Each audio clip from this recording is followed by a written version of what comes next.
Well, happy Monday. It was a yes for the women's football team over the weekend, becoming the champions of Europe, technically. It was a yes for Lewis Hamilton, roaring to a win in the British Grand Prix.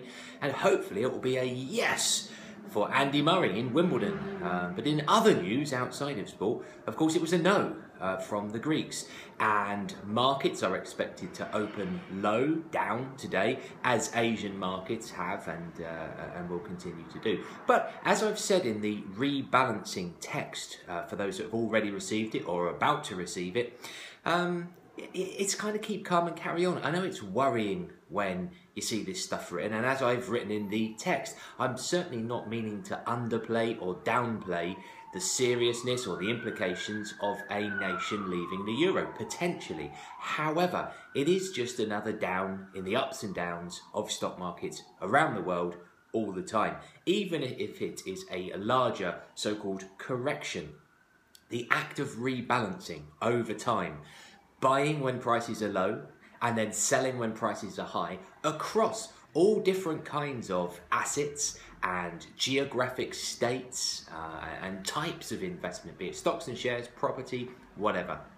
That very act of rebalancing is then what brings profits through long term. So if you are in a position where you need the money out tomorrow, then you wouldn't be invested in these kinds of areas. Whereas if it is an investment, which for the vast majority of green financial clients it is, that is aiming to provide a return in excess of that which you can get typically in deposit accounts over a longer period of time, typically a number of years, and usually for a lifetime to ultimately provide retirement income, whatever retirement means for you, then these ups and downs, whilst worrying, whilst a concern when the news is screaming at you and the headlines are saying things like plummet and plunge, is a worry. I understand that, but long term it really isn't a concern. It shouldn't be a concern given those parameters.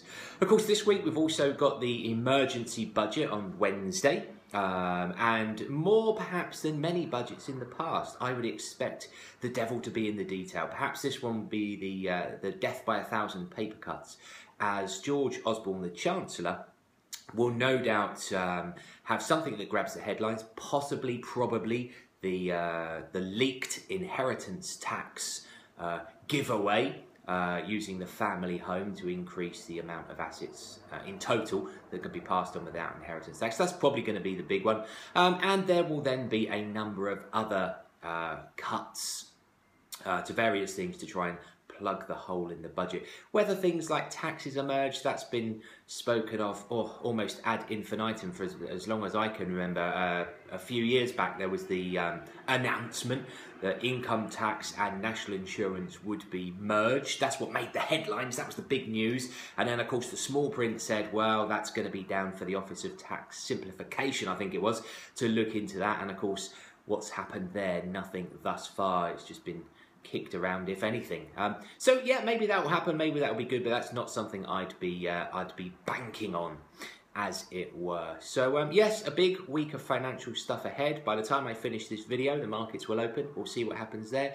But as ever, if you do have any concerns, if you're worried about anything, then please give me a call, drop me an email.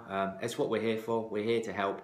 But certainly this is not something I think you need to panic about today. It's just a matter of, as the slogan says, keep calm and carry on.